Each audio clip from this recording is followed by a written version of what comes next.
And welcome to a live stream of Canadian Stacker. Um, Today I'm just heading off to go and deal with some work-related matters. The end of the rafting season is soon approaching, so my other job in the fall is starting to kick in. I have several jobs that I do and perform throughout the year, so I'm just on my way to go and start up the other jobs, basically equipment.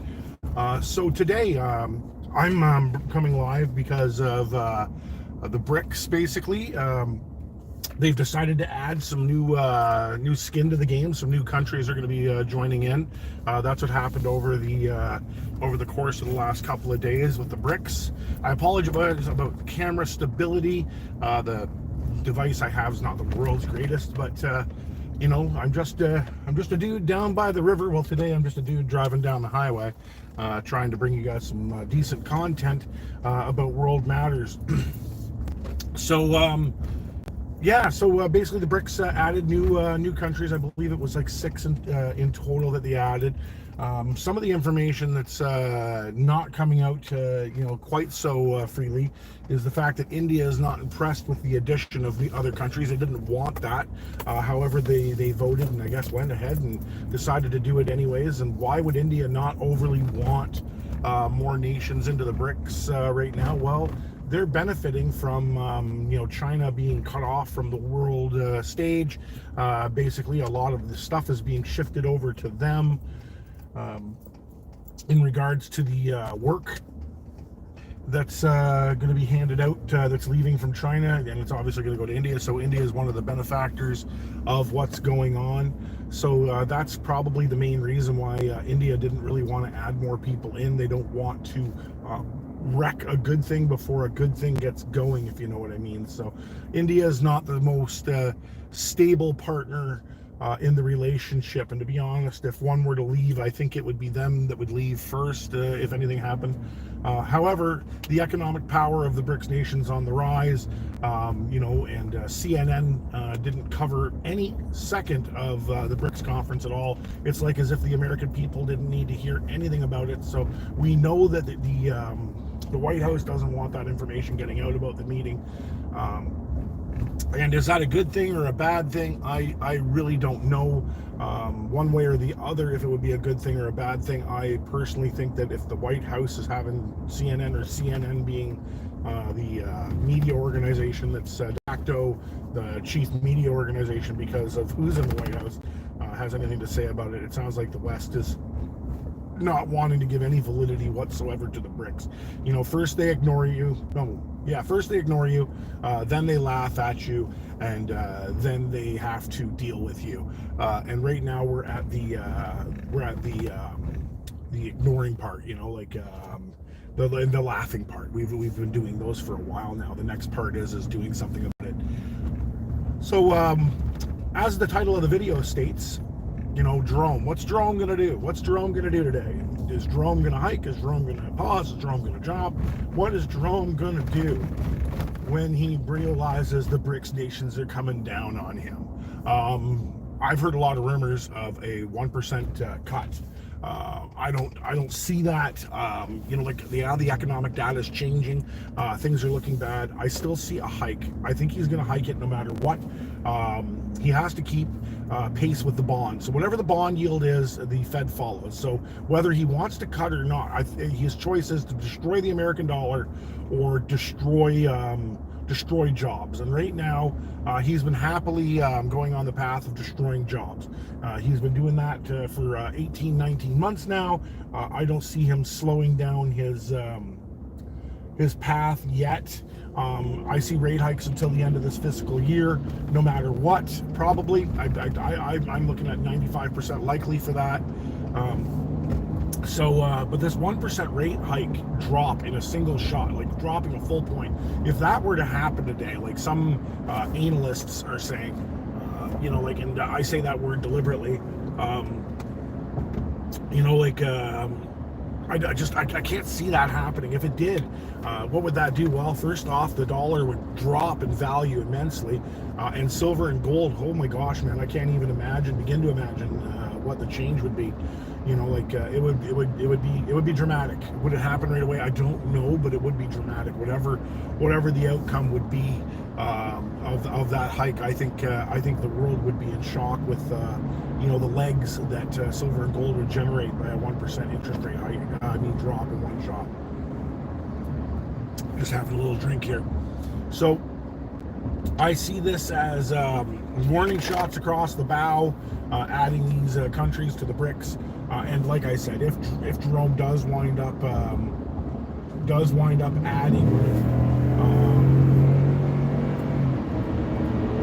you know, more countries on top, it could be a very bad thing. And if Jerome cuts interest rates, well, silver's off to the races, and that would begin the new cycle, the new downward cycle. And like I said, there'd be one more cut and one more pump before the total dump.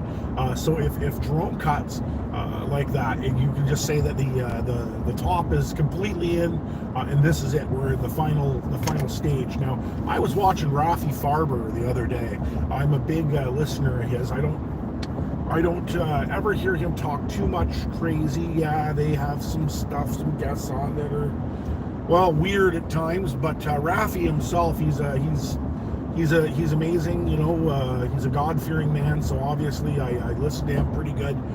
And he was saying that basically the death strokes are in, and that we have a timeline to the finalization of the U.S. dollar system as a world reserve currency. And he said 2 years. I believe is what he said in his last video. So 2 years, and that's kind of telling. You know, like if I were to hedge my bets on that, I don't know about 2 years, but I could see a lot of drop in the hegemony. You know, like with the adding of these additional countries, it changes the financial dominance of G7 nations. But one thing that they haven't mentioned is that there's not just a G7, there's a G19. It used to be the G20, and Russia got kicked out for what they did in 2014 or 13. I can't remember when they went into Crimea, but they got kicked out then by the US, and you know, it was the G20 nations. Now it's just the G19. So when everybody says that they're outpowering the G7, which hasn't quite happened yet, you got to take into consideration there's the G19 as well. It's not talked about as much, but there are more countries involved in this cooperative than just the G7. So I don't think I agree with Rafi. Now I've pointed that out. I think it might be a smidgen longer and a smidgen slower of a death. You know, I am concerned. You know, like that's why we stack. You know, and the other day, yesterday, I put in that I purchased some 1 gram gold bars. I got it for roughly $100 a gram, which works out to a $3,250 ounce, which is quite high for an ounce. But like I was saying, I wanted to get something that was a, I don't know, a barterable thing, you know, like a gram of gold barterability. I know that a lot of people view that as crap, but I don't know. I like the little 1 gram bars. I wanted to get a total of 100 of them. I wanted 100 1 gram bars. Well, that's 10% of my goal right there. It's the other ones that I have. You know, it gets me closer to the top. It also increases my gold to silver ratio a little bit. You know, like you know, it brings it down from where I was sitting a little bit, and that's kind of nice. Like I would love to be at 1 gram of gold per ounce of silver that I have, which would be like a 31-to-1 basically, and that would be pretty sweet. Right now I'm sitting a little above 75-to-1, but you know, that's okay. You know, like I have a silver bug. It's been my thing since the very beginning. You know, plus I'm to be honest, I'm cheap. You know, like silver's an awesome stacking item. You know, like you can go and pick up, like I can. I don't know about everybody else, but I can literally go every paycheck and I pick up like 5-7 ounces of that, no problem at all. And you know, it's a good thing. You know, and the same thing with gold. I could pick up to you know, those 0.25 bars every paycheck, and you know, be okay with myself doing it. But you know, so like I was saying, I did buy those, and it did change my gold to silver ratio a little bit, which was nice, and I'm looking forward to it when it shows up. Now, Saul is coming back on the 27th of August, if I recall correctly. So I'm going to try and make an arrangement to come down and see him either the last little bit of August or the first week of September. I'm going to be a little bit busy because starting back up the bus, and I got that. Like I told you, I do fall jobs. I drive a 30-hour-a-week job in the fall through the spring for the school board here, and that frees me up to have 3/4 of my work day available to myself to do for my own things like snow plowing service, firewood cutting, outdoor activities, including trapping and hunting, outfitter, for people that want to go bush hunting in November in this area for deer, or in October for moose. These are all things that I do over the course of the winter. So my slightly slower, but physically, but just as involved mentally season of that starts soon, and I'll be showing you guys my hunting location, my prep work. Probably I'll pull out my camper trailer. It's not the world's greatest Taj Mahal kind of thing, but it's what I go hunting in for crossbow season. So I'll probably bring you guys in there, and we'll have some chats inside the trailer. But that's pretty much all I wanted to touch on today.